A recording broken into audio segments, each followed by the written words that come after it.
Assalamualaikum warahmatullahi wabarakatuh.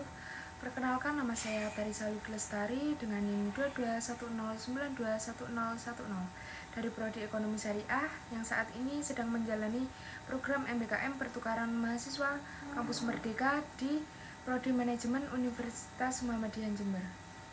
Di sini saya akan mempresentasikan non-performing loan atau kredit bermasalah untuk memenuhi tugas manajemen keuangan lanjutan yang diampu oleh Ibu Ira Puspita Dewi. Yang pertama, pengertian non-performing loan atau kredit bermasalah.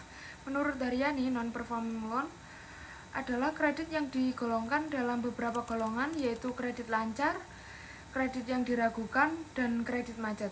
Sedangkan menurut Ismail, yaitu pengertian non-performing loan adalah kondisi di mana debitur tidak dapat membiayai kewajibannya terhadap bank, yaitu kewajiban dalam membayar angsuran yang sudah dijanjikan di awal.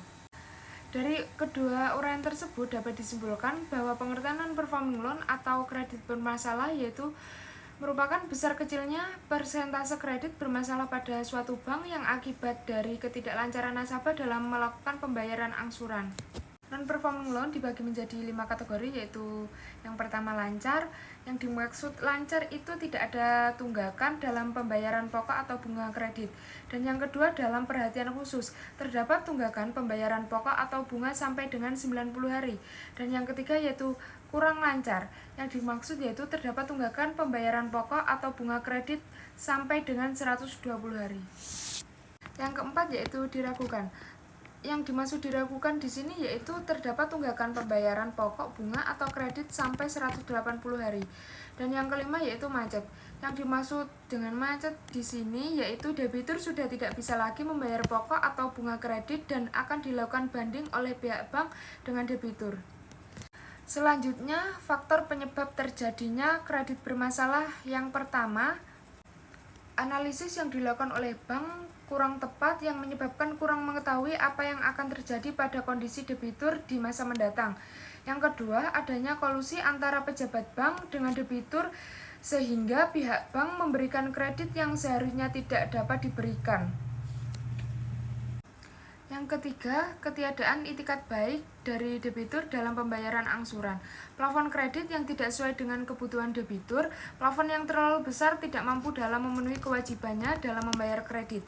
Yang keempat yaitu penyelewangan yang dilakukan oleh debitur dengan menggunakan dari kredit tidak sesuai dengan tujuan awal pengajuan kredit.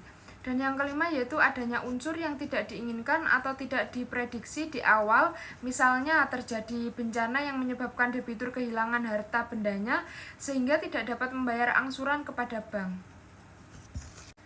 Selanjutnya yaitu upaya menyelesaikan kredit bermasalah. Yang pertama, rescheduling merupakan upaya yang dilakukan untuk menangani kredit bermasalah dengan membuat penjadwalan kembali. Cara penjadwalan kembali ini dilakukan dengan cara memperpanjang jangka waktu pembayaran angsuran ke bank. Penjadwalan kembali ini dilakukan oleh bank agar debitur membayar kembali kewajibannya.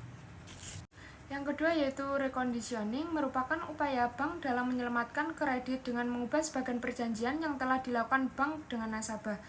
Perubahan sebagian atau seluruh syarat kredit seperti perubahan jadwal angsuran, jangka waktu, dan tingkat suku bunga.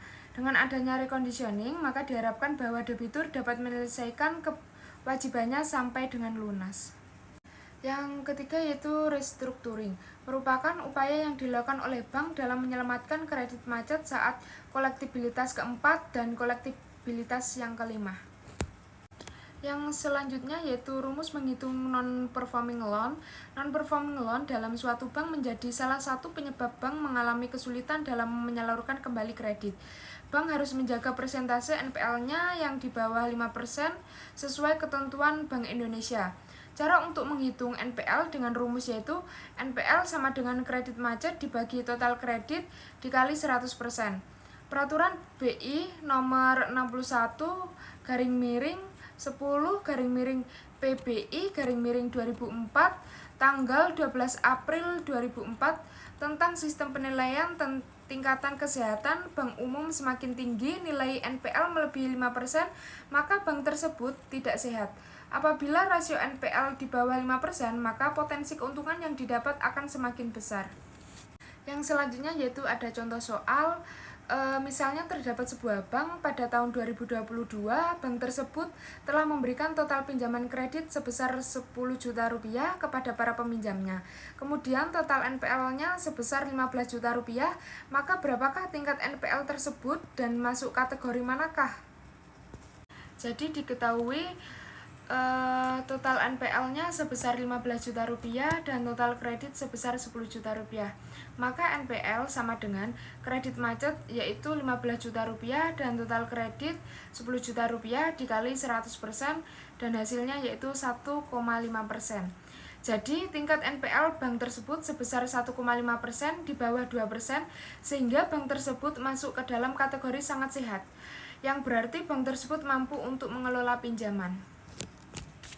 Sekian presentasi dari saya, kurang lebihnya mohon maaf. Wassalamualaikum warahmatullahi wabarakatuh.